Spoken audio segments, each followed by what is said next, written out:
بسم الله الرحمن الرحیم. المنظور مفسدات یعنی هغه شیان چې د هغو په کړلو سره لمونځ مات سي، هغه لمونځ دوباره کول ضروري وي. المنظور مفسداتونه یو مفسد لمانځ کې خبرې کول یا بغیر د ضرورت نه آواز ایستل. مانځ کې خبرې کول یا بغیر د ضرورت نه آواز ایستل. مانځ کې خبرې کول د سره لمونځ فاسد کیږي. قصدن خبرې وشي، که په ویره باندې وي، لږ خبرې وي یا ډېرې خبرې وي، فوراً په دې سره لمونځ مات شي. او خبرونه مراد دا ده چې کم از کم هغه خبره په 2 حروفو باندې مشتمل وي. 2 حروف وي، دې سره لمونځ فاسد کیږي. 2 حروف نه مطلب دا اوس 2 حروف دي، سړی وکړي دې سره لمونځ فاسد کیږي. دغه رقم په لمانځ کې سلام کول یا سلام ویلل یا السلام علیکم ویلل یا په لمانځ کې د سلام ځواب کول د سره لمونځ فاسد کیږي. لمانځ په حالت کې د درد په وجه، مرض په وجه، مصیبت او د بیماری په وجه یو سړی له خولې نه یا اوف یا های دا ورټکي ووځي، نو دې سره لمونځ فاسد شي. دغه رقم که چیرې یو سړی جنت په یاد کې یا د جهنم له ویرې نه سړی له خولې نه څه آواز ووځي، دې سره لمونځ نه فاسد کیږي. تکلیف په وجه وي، دنیا په وجه وي، هغه سره لمونځ فاسد شي. دغه رقم بغیر د ضرورت نه مری صفا کول او له سره کچېرې 2 حروف پیدا شي، نو د سرم لمونځ فاسد کیږي. دغه رقم لمانځ کې سړی ته پرنجا ورشي او دې باندې دی الحمدلله وایي، د سره لمونځ نه فاسد کیږي.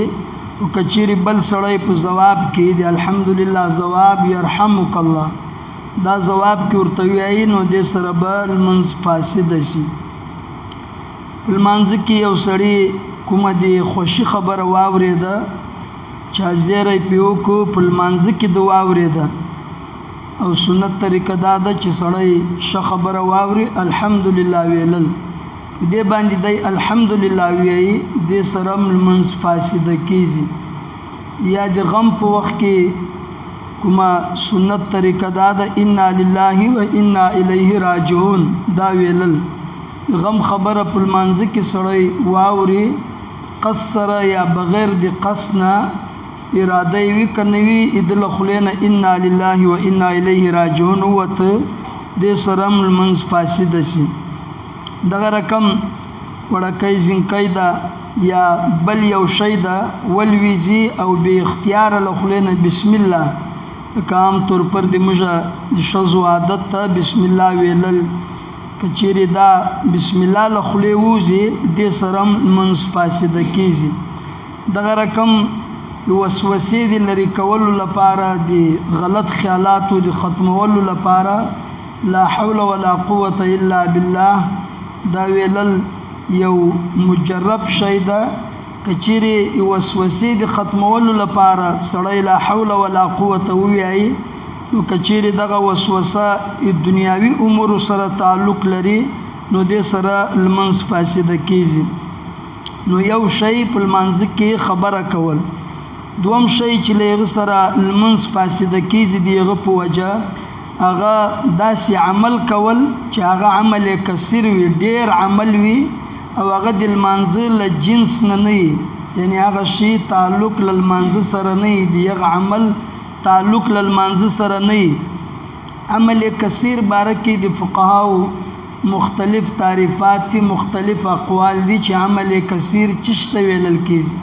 لکه باز فقهای کرامو دا خبره کړې ده چې یو سړی په لمانځه کې داسې عمل وکړي چې یو بل سړی ناولده راشي هغه ته وګوري او هغه ته داسې ښکاره سي چې دا سړی خو په لمانځه نه ده ولاړ. که چیرې هغه ته داسې محسوسه سو چې دا سړی په لمانځه نه ده ولاړ، دا عمل کثیر ده، دې سره لمونځ فاسده کیږي. یا بعض فقهای کرامو دا ویلي دي کوم کار چې په دوو لاسو باندې عام طور پر کیږي داسې عمل کول دې سره لمونځ فاسده کیږي، لکه څرنګه پګړۍ تړل یا ګنډه تړل عام طور پر په دوو لاسو سره کیږي. که چیرې په لمانځه کې سړی دا عمل وکړي اگر چې په دې کې یو لاس ولې نه استعمال کړی بیا هم دې سره لمونځ فاسده کیږي. دغه رقم کوم کار چې عام طور پر په یو لاس باندې کیږي لکه خولۍ سر باندې ژدل یو لاس باندې ژدل کیږي، دې سره دا عمل قلیل ده، دې سره لمونځ نه فاسده کیږي. یا دغه رقم کوم کار چې سړی د خلکو په مخ کې نه کوي، په پټه کوي، لکه مثلا ښځه ده بچی ته شیدې ورکوي خلکو په مخ کې نه ورکوي، په ګوشي باندې ورکوي، داسې عمل سره لمونځ فاسده کیږي. دغه رقم عمل کثیر نه ده، عمل قلیل ده، یعنی د یو لاس کولو والا. خو بیا هم که چیرې په یو رکن کې او یا یو رکن په مقدار 3 وارې سړی هغه عمل وکړي نو دې سره لمونځ فاسده کیږي. که چیرې یو رکن یعنی 3 وارې سبحان الله ویللو په مقدار یو سړی 3 وارې بدن وګیري، یو جای ده 3 وارې وګیرو نو دې سره لمونځ فاسده کیږي. که په یو رکن کې که په ضرورت وي که بغیر د ضرورت وي 3 وارې بدن ګیرول دې سره لمونځ فاسده کیږي. او دا مرض تقریبا 90% خلکو کې ده، په لمانځه کې حرکت کول، لمانځه کې بار بار حرکت کول، بې ضرورت لاس شورول، فقهاو لیکلي دي دې سره لمونځ فاسده کیږي. دغه رقم په لمانځه کې مثلا پټکی خلاص شو، دې تعلق هم له دې سره ده، هغه پټکی سمول یا په لمانځه کې دې سره لمونځ فاسده کیږي. یا مثلا په لمانځه کې خولۍ ولویږي، خولۍ ولیدلو سره یو لاس باندې سړی راجګه کې دې سره لمونځ نه فاسده کیږي. دغه رقم بغیر د ضرورت نه په لمانځه کې لاس شورول، بغیر د ضرورت نه کپڑے سمول یا بغیر د ضرورت نه بدن یا په ویشتانو کې یا په ژیره کې لاس والل، په دې صورتو کې لمونځ فاسده کیږي.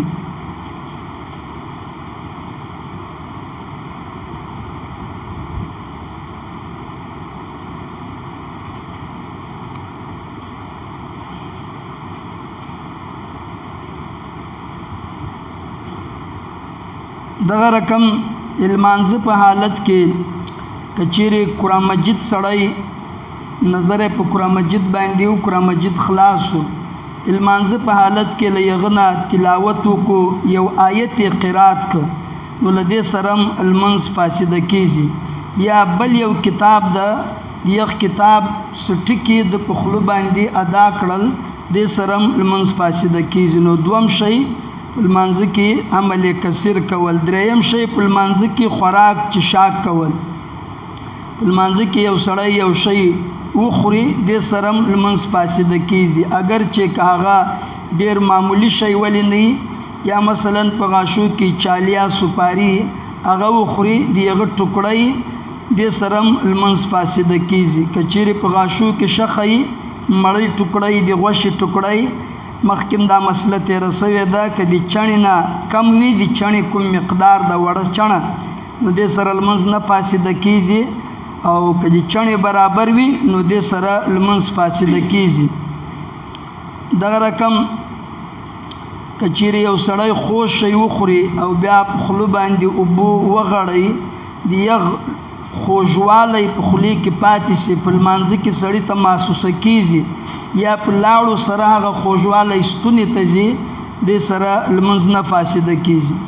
دغه رقم په لمانځه کې حرکت کول، کلل، مخ ته کلل یا شا ته کلل، دوه صف په مقدار باندې که سړی ولاړ شي نو دې سره هم لمونځ فاسده کېږي. دغه رقم کوم شیان چې د لمانځه د صحت لپاره ضروري دي، که په هغو نه یو شرط هم یو شی هم کم سي، دې سره هم لمونځ فاسده کېږي. مثلا هر هغه شی چې هغه اودس ماتوي، که چیرې قصدن په لمانځه کې سړی وکړي دې سره هم لمونځ ماتېږي. لکه یو سړی د قصدن په لمانځه کې کی راوسته ځان ته، که چیرې په ډکه خوله باندې کی وي نو دې سره به لمونځ مات سي. او که کی د خپله نه ده کړی، خپله د ده څه د ده له وجه نه ده سوی، بغیر د دې د قصد نه کی وسو او په ډکه خوله باندې و، بغیر د اختیار نه و، نو له دې سره لمونځ نه ماتېږي، صرف اودس ماتېږي.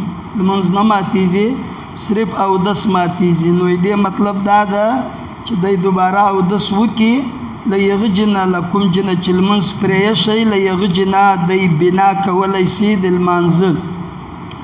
دغه رقم په لمانځه کې ستر پټول دا فرض ده، او د سړي ستر دا له نونه تر ګونډو پورې ده.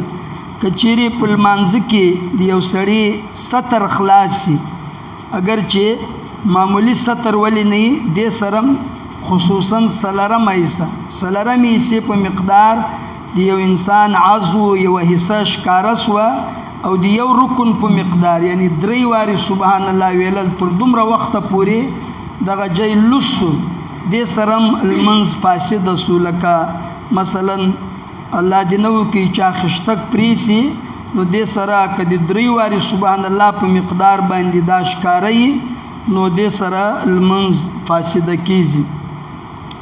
دغه رقم یو سړي مقبلې نه مخ واړو، مخ نه سینه له مقبلې نه واړول شي، دې سره هم لمونځ فاسده کېږي. بغیر د عذر نه لږ وخت لپاره هم سینه له مقبلې سړی واړوي، نو دې سره لمونځ فاسده کېږي. او که چیرې په خپل اختیار باندې نه وي، خپل قصد او ارادې سره نه وي، نو بیا کم سے کم 3 وارې سبحان الله ویلل، یعنی بل چا واړوله یا بل چا دی له مقبلې چپ که، نو بیا 3 وارې سبحان الله ویلل په دومره مقدار کې سینه له مقبلې واوښته، نو دې سره هم لمونځ فاسده کېږي.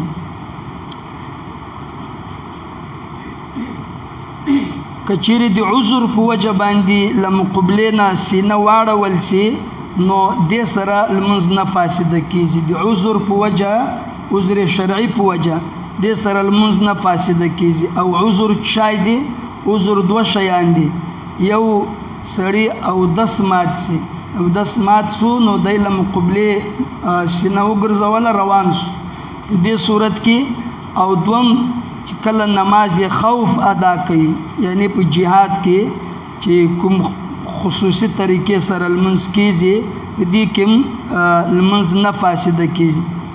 دغه رقم یوه غټه غلطي په لمانځه کې چې کوم قرات کېږي، په هغه کې داسې غلطي وشي چې د هغه په وجه د آیت یا د الفاظو معنا بدله سوه، نو دې سره هم لمونځ ماتېږي. معنا بدلېدلو نه دا مطلب چې هغه معنا د کفر معنا ورکوي، او یا د کفر خو نه وي خو بېدیني معنا ورکوي، او یا هېڅ معنا نه ورکوي. لکه فقهاو د دې یو مثال لیکلی، انعمت علیهم، دې په ځای باندې سړی دا وایي انعمت علیهم.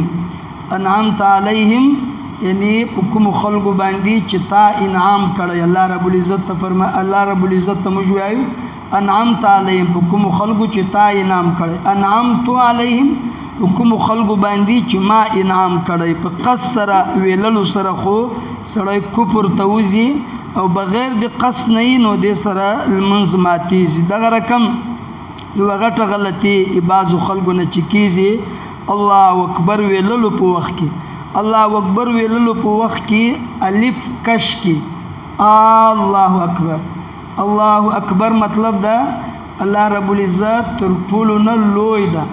الله اکبر الف کش کول دلته بیا دوه حمزاوي جمع بیا دې مطلب جوړیږي آیا الله لوی ده یعنی سوالیه انداز جوړ نو په دې سره لمنځ فاسد کیږي.